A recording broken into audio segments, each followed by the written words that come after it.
More than 70% of the Earth is unpopulated by man, and in our case, we can never hope to inhabit it. That is because most of our world is water.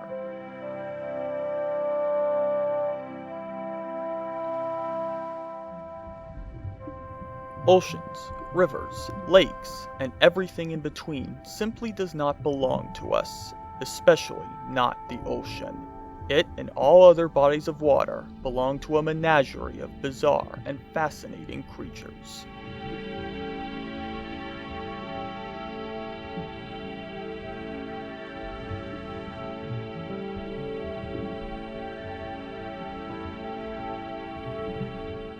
Because the ocean remains so thoroughly unexplored, even to this day, we are left to mostly guess as to what could be lurking in the water. And while our knowledge has improved over the years, we still tend to cast the more imposing and odd inhabitants of the deep as monsters.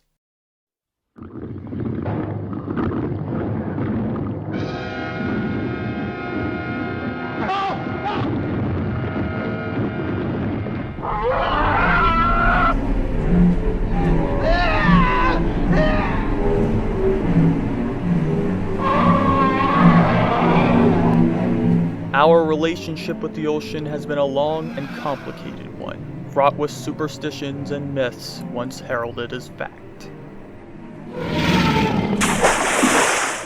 One of the first beliefs was that there was only one continent, surrounded by a single river known as just ocean. Anyone who dared venture too far would end up sailing off the edge of the world.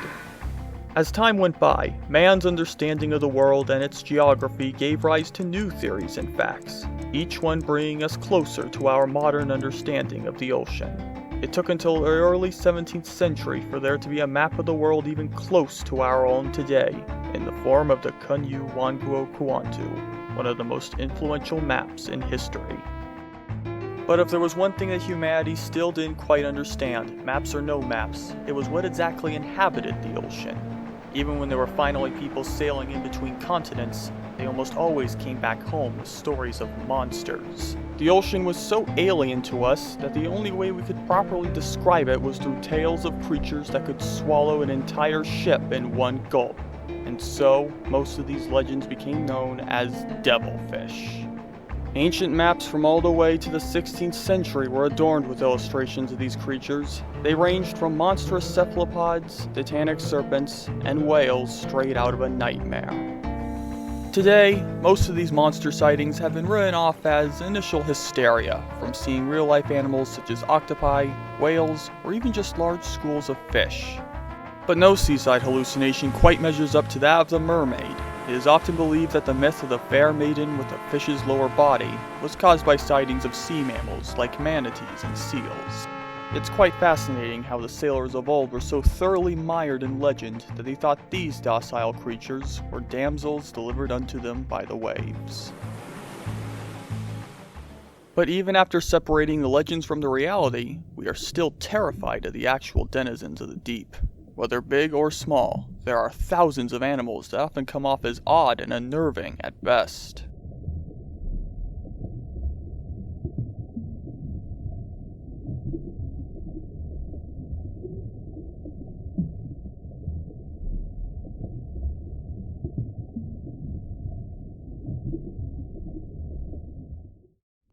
However, out of all the ocean's inhabitants, only one has truly captivated the minds of storytellers everywhere. It is a creature seemingly made specifically to search and destroy, the apex predator of the water for time immemorial.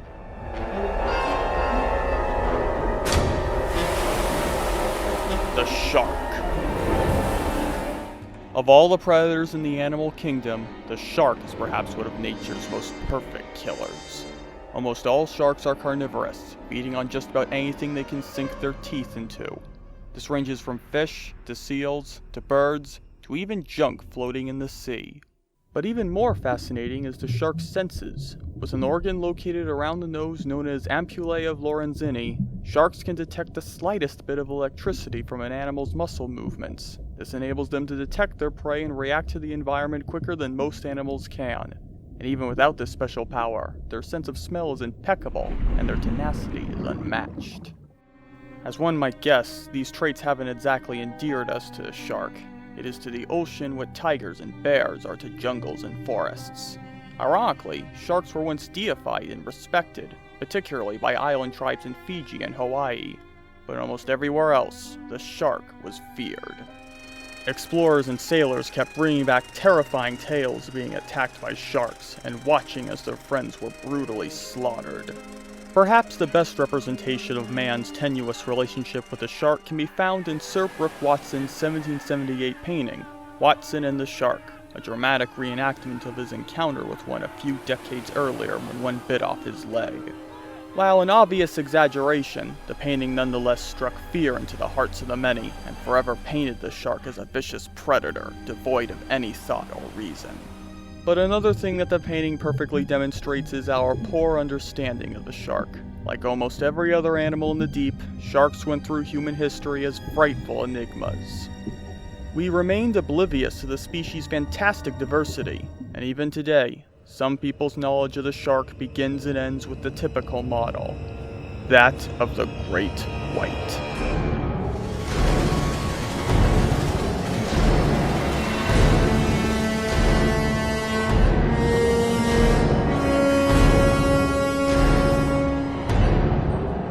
It's not particularly hard to understand exactly why this shark is the most feared of them all. It is everything that makes the shark such an efficient killing machine in its purest form. With a bite force stronger than just about everything on land and an appetite to match, the great white is the quintessential shark. It is also the one with the most profitable career in movies. None of man's fantasies of evil can compare with the reality of Jaws. One of the most famous killer shark movies ever was Steven Spielberg's 1975 magnum opus, Jaws. Loosely based on a novel by Peter Benchley, Jaws recounts the tale of a massive great white shark terrorizing a beachside community. The film itself became one of the first blockbusters and instilled more fear of sharks into the people like never before. The film's shark, nicknamed Bruce by the crew, was a voracious, mindless beast that tore its victims to shreds and left almost nothing afterwards. Indeed, Jaws is often seen as the essential shark movie, and by extension, the ultimate nature run amok film. Jaws may have been a champion of obtaining movie tickets, but it was ultimately detrimental to man's relationship with the shark. The film justified many beliefs that these animals were better off dead, and from there, the hunting of these fish saw a disturbing increase. Conservation efforts fell through, shark populations plummeted in some areas, and we were more distrustful of the water than ever before. On the subject of cinema, on the other hand, Jaws was only the beginning. From there, a slew of deep-sea movie monsters surged into American movie theaters, and almost all of them featured sharks.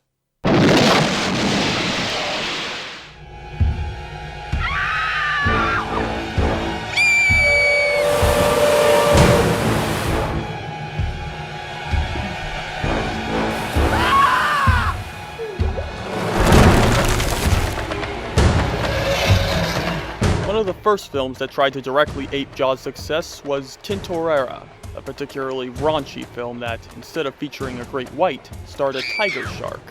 Not a bad choice, considering that tiger sharks are known for having an appetite varied even by shark standards, as well as a body count to match. There's a reason people often call them the trash cans of the sea. The shark in the film itself also has the honor of being probably the only movie shark to have a parasite-eating remora on it on occasion. But aside from that small instance, most shark movies are about the great white. From this one species and a dense variety, a wellspring of horror films arose. However, to say the quality of these films fluctuated would be a considerable understatement. What makes it so strange is that the ocean is full of sharks that wouldn't be out of place in a particularly scary movie. Like the hammerhead, one of the few sharks known to travel in schools, and the one with the most precise senses thanks to its namesake. The angel shark, an ambush predator that could be lurking anywhere in the sand. The Greenland shark, a giant that feasts on polar bears and has the longest lifespan of any vertebrate. And perhaps most striking of all, the deep-dwelling goblin shark, a positively ghoulish living fossil that can extend its jaws to ensnare prey. In that one's case, it has only seen the movie Spotlight precisely once.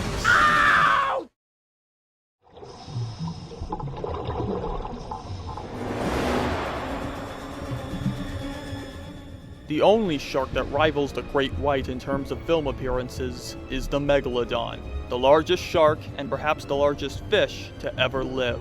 Having died out just around the time mankind started to evolve, megalodon is only known now by scant remains, mostly large teeth. Almost everyone believes that the megalodon was essentially a great white, but more than 3 times bigger. It was also thought to have feasted on whales and other sharks before it went mysteriously extinct. In movies, the megalodon is typically seen as Jaws on steroids, often awakened from slumber by prying humans. No matter what the species may be, the shark is almost always depicted as a monstrous predator. But the irony of it all is that in the grand scheme of things, a person is more likely to get stung by a bee or struck by lightning before he or she gets eaten by a shark. The truth is that sharks only rarely attack humans, and it's even rarer for them to eat anyone. Most of the time, shark attacks are the results of misunderstandings. A shark's sense of smell is unparalleled, but its sight leaves a bit to be desired. A man on a surfboard is often easily mistaken for a seal breaching the water, and a shark will most likely just want one bite out of curiosity. Not particularly desirable, but also not all that fatal. Our own misunderstanding of the shark is so great that it would seem typical for us to believe that the bigger it is, the more terrifying it must be. But in contrast to the megalodon, today's largest sharks are actually some of the most harmless fish one can encounter. The appropriately named whale shark is the largest fish alive today, yet the largest thing it eats is small fish. Similarly, the basking shark, in spite of its downright alien appearance, is a simple filter feeder. But the sharks are not the only underwater predator that has been demonized by cinema. In fact, one doesn't even have to go to the sea to find some ideal water monsters. The lakes and rivers of the world are host to their own variety of man-eaters. Chief among them lives exclusively in the Amazon River. It is a small fish with a huge taste for flesh. Piranha, voracious flesh-eating fish common to warm water climes. Attacking in schools of hundreds, their razor-sharp teeth can strip a man to the bone in less than a minute. Not found in American waters. Piranha, the deadliest man-eaters of all. Out of all the freshwater animals in the world, the red-bellied piranha instantly conjures up the grim image of a swarm of fish with razor-sharp teeth coming to rip their prey to shreds. In fact, out of all the Jaws copycats, Joe Dante's 1978 Piranha is the most recognized of them all. The film received such an unexpected following that it has sequels starring a flying variant and 2 remakes in 1995 and 2010, the latter featuring monstrous prehistoric versions of the fish. That film received its own ripoff in the form of Mega Piranha. Not even sizing up the fish could elevate it from its own slightly amusing mediocrity. But much like sharks, piranha have been gravely misrepresented. While they are by no means harmless, piranha only ever attack humans if they smell blood or are suffering from stress and starvation. Aside from that, they're perfectly content with feasting on what's already dead, and occasionally, they'll even snack on small plant matter. And what's more perplexing is that, aside from the piranha, there are plenty of other fear-inducing monsters lurking in fresh water. Yet more times than not, they are ignored by celluloid. Take, for instance, the piranha's tiny neighbor, the Candiru catfish. It's smaller than a goldfish, yet it is a monstrous bloodsucker, digging into whatever opening it can find to drain as much as possible from unsuspecting hosts. And that's not even getting into how it enters human bodies. If size is what matters, catfish still manage to subvert expectations. There are some species that can grow big enough to swallow a man whole. The giant goonch catfish in particular have been blamed for several fatal attacks on humans, with some outright calling them modern devilfish. But if there is one type of fish that movies have caught on to, it is those of the invasive sort. Ones that destroy almost any environment they're introduced to, and often multiply before there is any hope of controlling the population. No fish embodies the harm these species do, like the snakehead trout. Aside from being a voracious predator, the snakehead has the uncanny ability to venture out of the water for up to 4 days to travel from one place to another. Enough snakehead can drive out other species and turn the ecosystem into a feeding ground. Perhaps the worst case of snakehead dominion came from 2002, when Maryland was beset by so many that they had to poison the water to get them out. It was one of the worst cases of invasive animal behavior, and it was also the inspiration for no less than 3 movies, each released not too far from one another, about snakeheads being portrayed as downright apocalyptic events for riverside communities. Other invasive species have been touched upon, but not much. A particularly noteworthy example was a mutated giant eel attacking people near a prison in Florida in 2007's Razortooth. In the end, animals like sharks and snakeheads have one thing in common. They look monstrous in real life, and so they translate well to movies. But if filmmakers were to ever run out of ideas, if we were to suddenly tire of such conventional underwater killers, there is a place we can look and find horrors unlike anything in the rest of the open ocean. The true deep. This alien world begins where the ocean becomes devoid of light. For just about everything living above, the pressure is downright inhospitable, and very different sources of light thrive. It is a world of bioluminescence. It is also a world of animals that seemingly came out of a nightmare.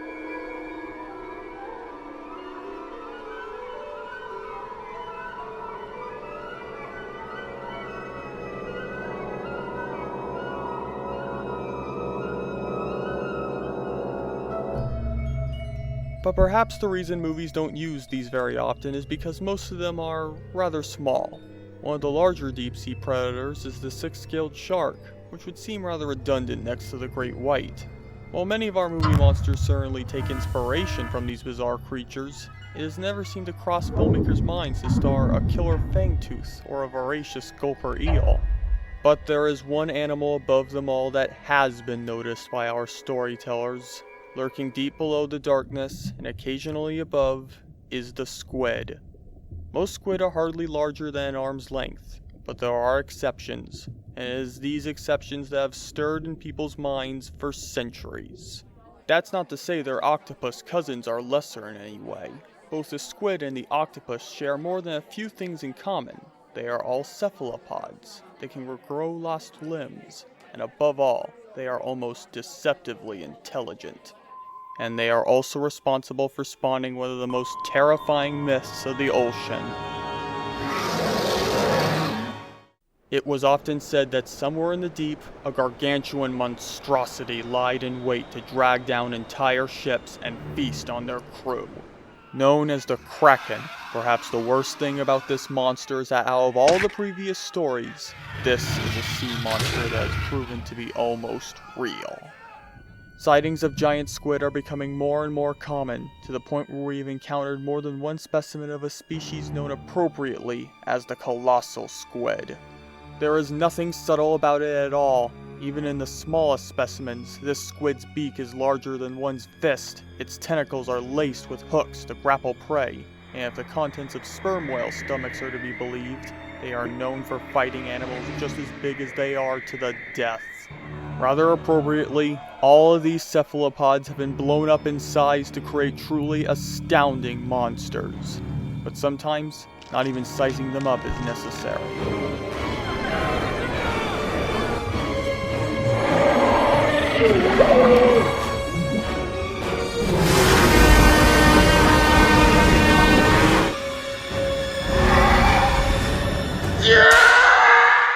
All these films may be entertaining and frightening in their own right, but they are also symptomatic of something rather unfortunate. Our knowledge of the ocean's life, while having improved over the course of history, is still rather minute. Movies featuring killer sharks and monstrous octopi are perfect representations of our fear of the unknown, and in many ways, they contribute to our lack of regard for these animals. The sad irony is that most of these predators, and the animals that live alongside them, are critically endangered, and our fear of them only halts any hopes of bringing them back from the brink. Nevertheless, we are still making an effort to protect these fantastic creatures. for the sake of our world, their world, and even that fictitious world where the people can still say, "Here there be monsters."